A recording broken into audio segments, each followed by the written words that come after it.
Bonjour à tous, je viens aujourd'hui vous présenter un oracle, les portes du féminin, qui est un oracle plus basé sur le développement personnel. Il est de Monique Grande, illustratrice Lucie Yonnet. Alors il y a 40 archétypes pour éclairer le chemin des femmes. Hop.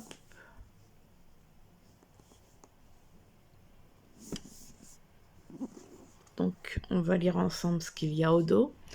Les portes du féminin véhiculent l'idée de passages successifs à franchir pour parvenir à notre accomplissement de femme.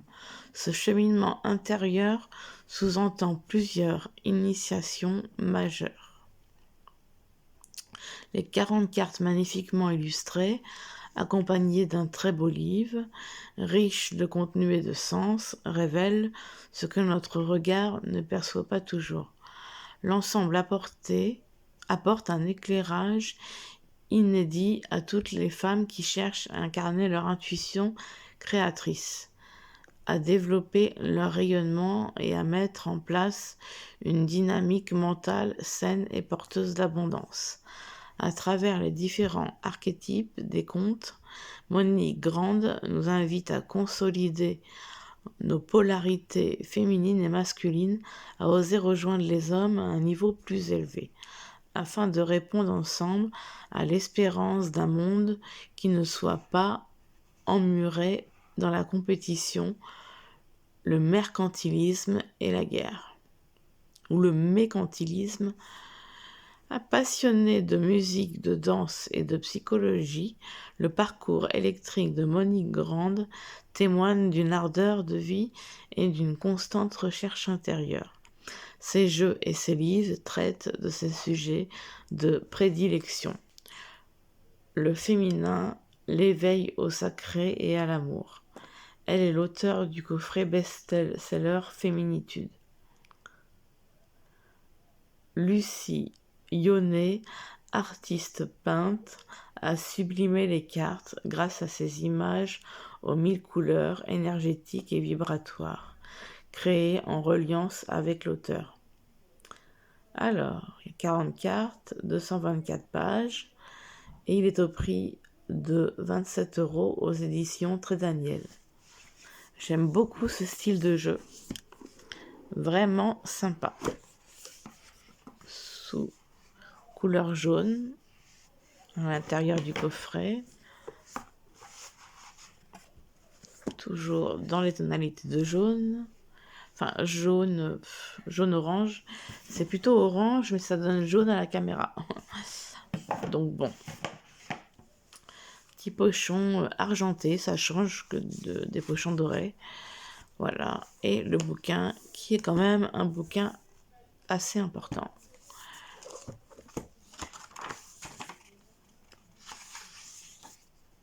Il est en couleur, il est magnifique, plusieurs pages de couleurs différentes, petite photo.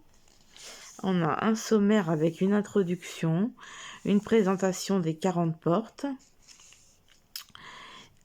comment utiliser ce jeu, les différents tirages. Donc en fait on est en 1, 2, 3, 4, 5, 6, 7, 8, 9 familles. Ah bah Alice vient nous faire un petit coucou. Donc on a la famille, les portes de l'enfance, avec chaque carte, les portes de la jeunesse, les portes de du maternage, les portes du masculin, les portes de l'ombre, les portes de la créativité, les portes sacrées, les portes de l'amour et les portes royales. Donc on a une introduction qui permet de comprendre le jeu, que je vous laisserai le plaisir de lire. Vraiment une lecture intéressante, très accessible. Présentation des 40 portes du féminin. Donc là, il nous reparle des différentes familles.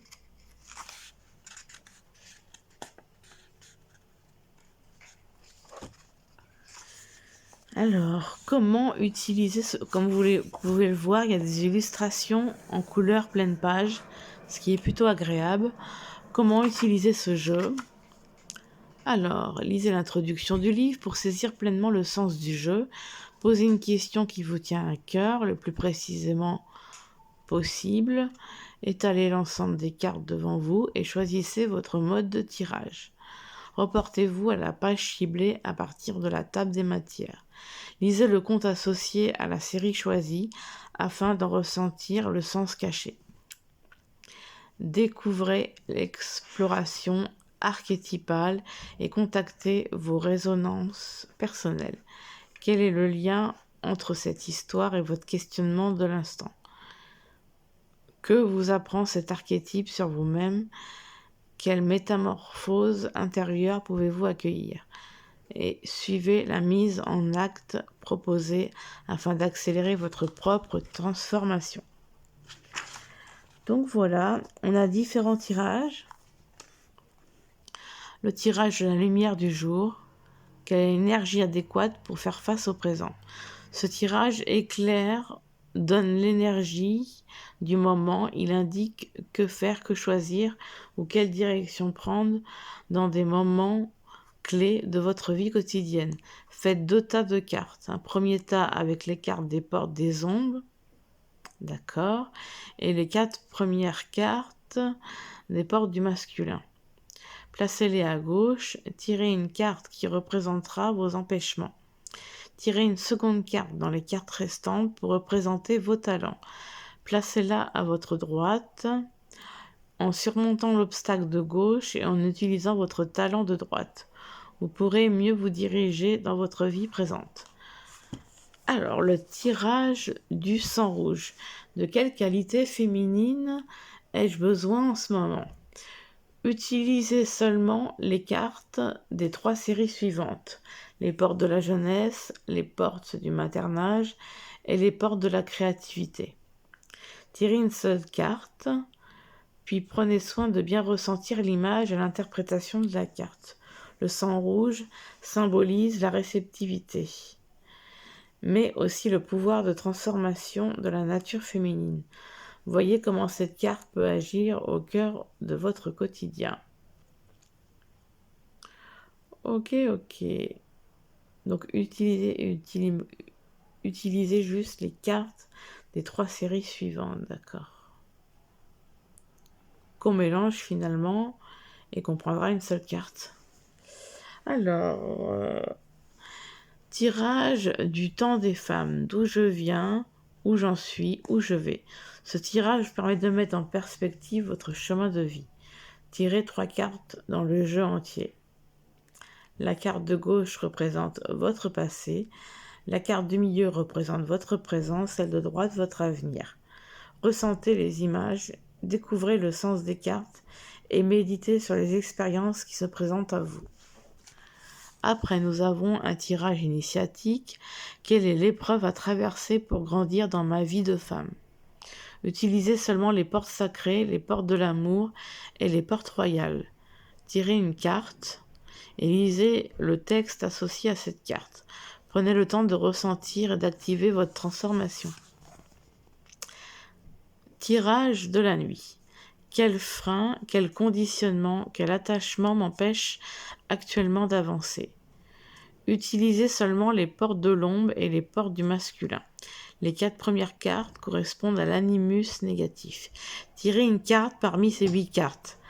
Ressentez le pouvoir de la carte et son message. Prenez un engagement pour activer votre transformation. Tirage de l'étoile. Je regardais à combien de minutes j'en étais. Quel est mon chemin de vie? Que dois-je réaliser dans ma vie?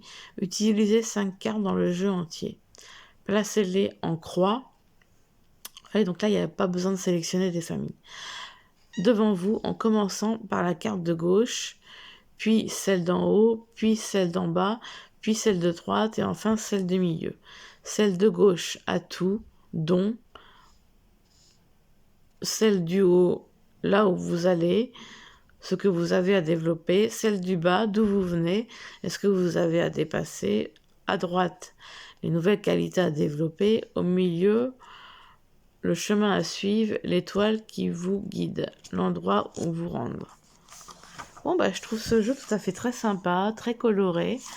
Donc, on commence avec une famille, les portes de l'enfance.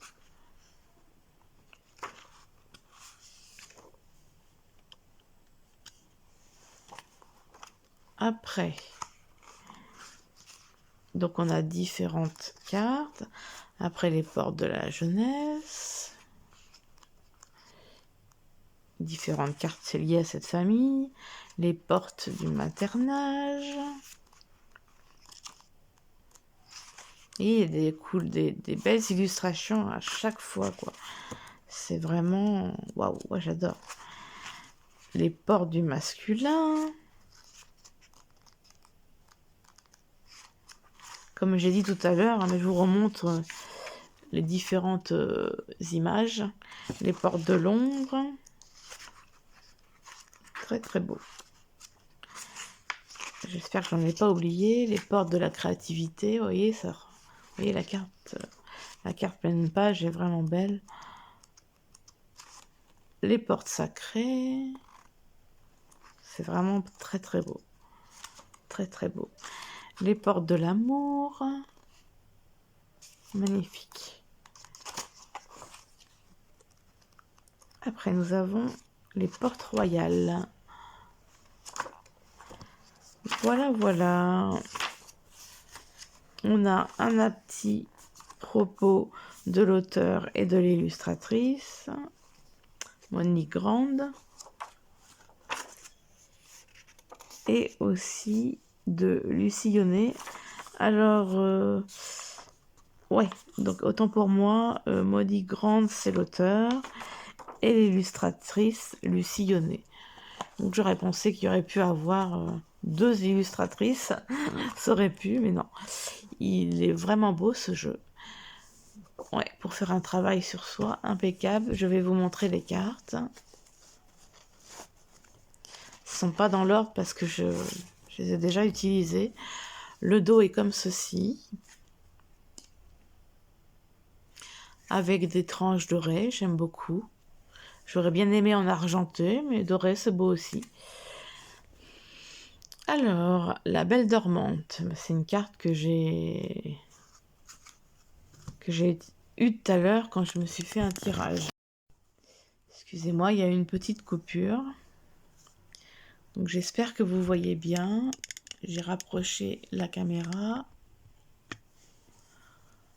Donc voilà. La Belle Dormante.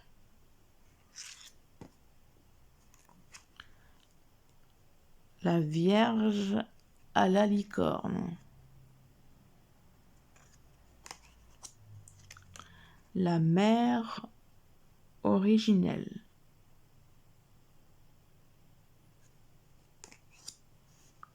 La Mère terrible.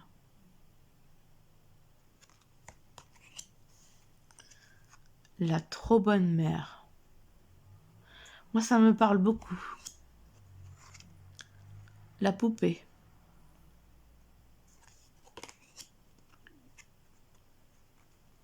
L'ours rude.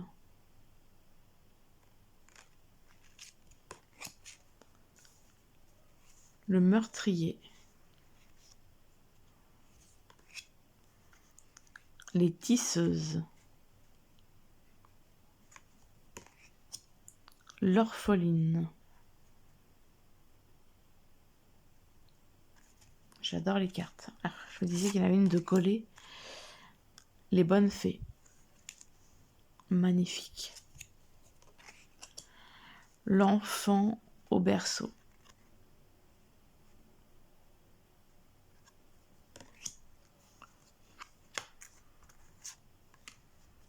L'homme déviant.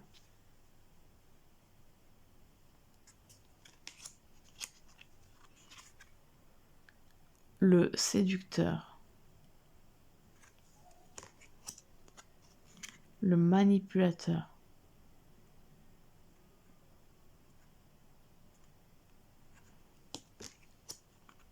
Le guerrier.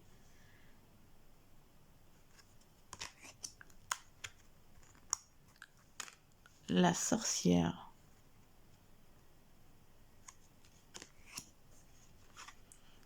La femme ermite.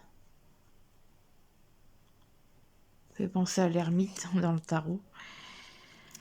Le romantique. Alors, j'ai vu un tarot sur lequel j'ai littéralement craqué. J'ai craqué dans le sens que je veux me le prendre à l'avenir. Et voilà, j'ai craqué dessus. C'est le tarot steampunk. Vraiment magnifique. Le leader. J'ai trop hâte de la voir. Le sage.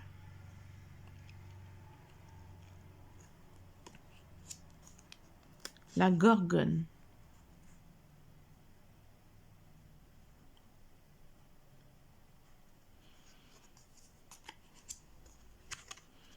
Le vilain nain.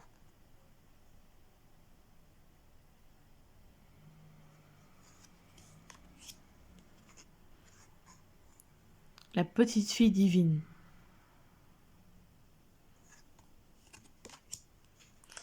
La marraine oubliée.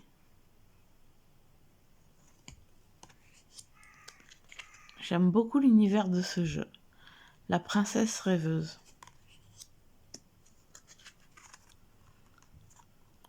La jeune évanescente.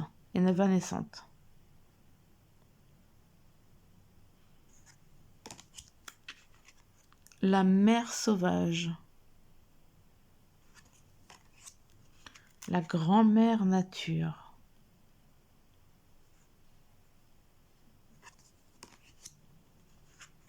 Je regarde s'il n'y en a pas une de collée. Non, c'est bon.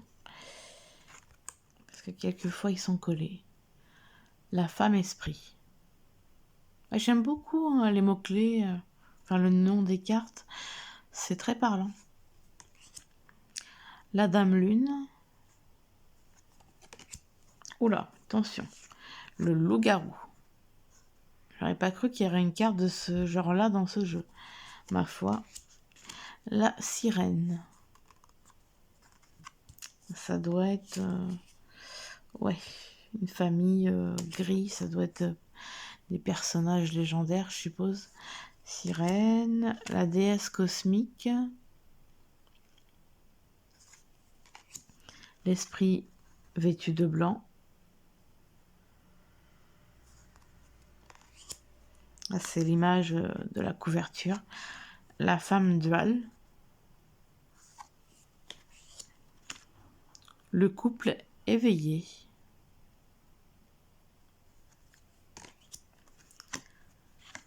La souveraine.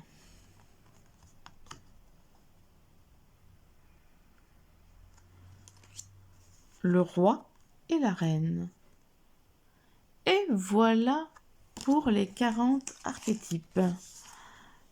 Donc, je vais mélanger les cartes et en tirer une et on verra quel message cela nous donne.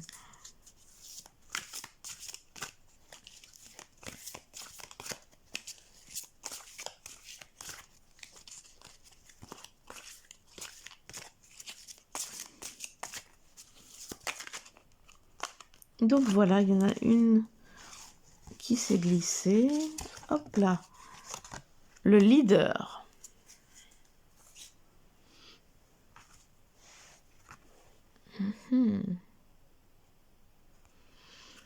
Alors, on va voir dans le bouquin.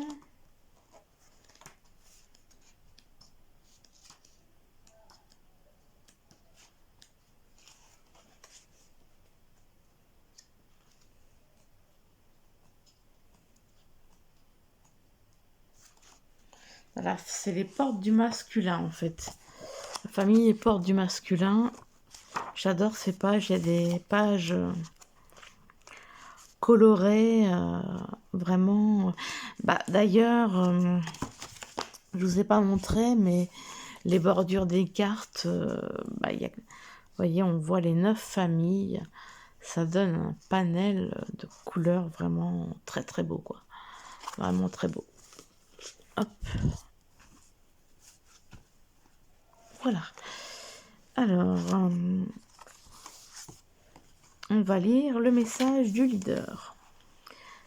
Archétype. En France et dans les pays anglo-saxons, les femmes ont commencé à révéler leurs idées dans les milieux universitaires en devenant professeurs. Elles le font plus récemment dans le milieu social et politique. Nous savons aujourd'hui combien le chemin est ardu pour celles qui osent afficher leurs convictions. Souvent, la parole des femmes qui osent s'accompagne d'une froideur et d'une certaine dureté. Globalement, dans notre monde guerrier, les femmes dissimulent leur sensibilité parce qu'elles la ressentent comme quelque chose d'inavouable. La sensibilité, seul témoin de notre humanité, reste l'exclu du débat social. Être une femme blindée, sans émotion apparente, est donc un moyen de se protéger, car être trop exposé, cela représente une expérience difficile à supporter, mais enfouir ses émotions au plus profond de soi peut être dangereux. Un jour, le fil de la communication avec l'extérieur se casse pour de bon. La marmite émotionnelle lâche sa vapeur bouillante et la bombe explose au cœur du cercle plus étroit, comme les liens amoureux, familiaux et amicaux. Alors les femmes deviennent à la longue introverties, timides ou carrément inaptes à vivre une vie sociale saine. L'histoire nous montre comment les presque folles ont fini leur jour enfermées. Camille Claudel nous offre l'exemple frappant d'un grand art et d'une sensibilité à fleur de peau, qui n'a pas su dire et menant à la folie. L'archétype du leader représente la capacité à communiquer ses idées et les talents d'orateur. Il définit le juste et le bien. Sur lui se fonde le sens. Il peut être enseignant, poète, thérapeute, homme éclairé, avocat. Il donne les références morales et philosophiques dont il a besoin pour affronter les incertitudes de l'existence. C'est une tâche difficile qui demande des aptitudes particulières. Si la parole intime des femmes circule librement entre elles, il semble que leur parole sociale soit plus retenue, pour ne pas dire bâillonnée. Où sont passés les mots des femmes et pourquoi est-ce si difficile pour elles d'oser une parole franche et de prendre part au débat social? De nombreuses femmes ont envie de porter haut leur voix et regrettent que leur vision ne soit pas prise en compte. Souvent, elles préfèrent rester les inspiratrices de leurs compagnons. Nous connaissons toutes autour de nous des femmes talentueuses, éprises d'orateurs influents, tombées amoureuses de la sorte d'un transmetteur chevronné et une manière de projeter son animus rabougri. L'émancipation féminine se joue dans cette différence de dignité vécue de soi à soi. Aujourd'hui, nous avons besoin de dépasser le stade de la revendication d'une pseudo-place de la femme lorsque nous avons suffisamment développé notre art personnel de la communication, que nous avons suffisamment intégré l'orateur en nous, nous bénéficions d'un compagnon intérieur précieux. Nous traversons alors une initiation singulière, entrer en résonance avec nos propres valeurs, incarner sans tabou notre profondeur de femme et faire acte de courage et de générosité pour s'exprimer seul aux yeux de tous. La porte à franchir, la porte de la communication, l'initiation à traverser, oser sa parole vraie, le message. Alors, cet archétype sonne comme une mise en garde et montre les règles de silence imposées par le patriarcat. En prescrivant un idéal aux femmes, la société leur demande de correspondre à des normes d'apparence physique et de perdre leur capacité à porter haut leur vérité. Les femmes contemporaines aussi libres, et émancipées soient-elles, paraissent encore prisonnières de certaines contraintes, être soi-même mais se taire. Dans quelle mesure cette carte parle-t-elle de vous ? Faites-vous partie des femmes qui s'empêchent de dire tout haut ce qu'elles pensent tout bas ? Ne doutez pas un instant des possibilités de votre voix de femme. Elle est une vérité pure, un souffle inédit, un élan à porter haut, sortir de vos inhibitions, peut-être salutaires. Quelles paroles franches pourriez-vous risquer ? Activez votre transformation. Commencez par la sécurité d'un cercle de paroles pour apprendre à vous exprimer dans le cadre d'une écoute bienveillante et sans jugement. Cette pratique, tout simplement, vous permettra de vous entraîner à écouter et à prendre la parole en retour. Si vous vous sentez une âme de femme leader, osez être celle-ci qui prend la parole. Voilà, donc j'ai préféré vous lire le message en entier pour que vous compreniez un peu le thème du jeu. Et donc, je trouve ce jeu très parlant, très intéressant. Donc moi, j'aime beaucoup. Donc n'hésitez pas à vous abonner si vous voulez voir pas mal de jeux. Je publie régulièrement. Donc d'ailleurs, le prochain, ce sera sur les anges. Donc voilà. Et je suis en train de réfléchir. Oui. Après, tous les autres jeux que je vais vous présenter seront pas des récents, mais pas non plus des très vieux. Donc voilà, donc n'hésitez pas à mettre un petit pouce, un petit like pour me dire si vous avez aimé et un petit commentaire, pourquoi pas une critique constructive. Donc voilà, je vous embrasse très fort et je vous fais des gros bisous. Bisous.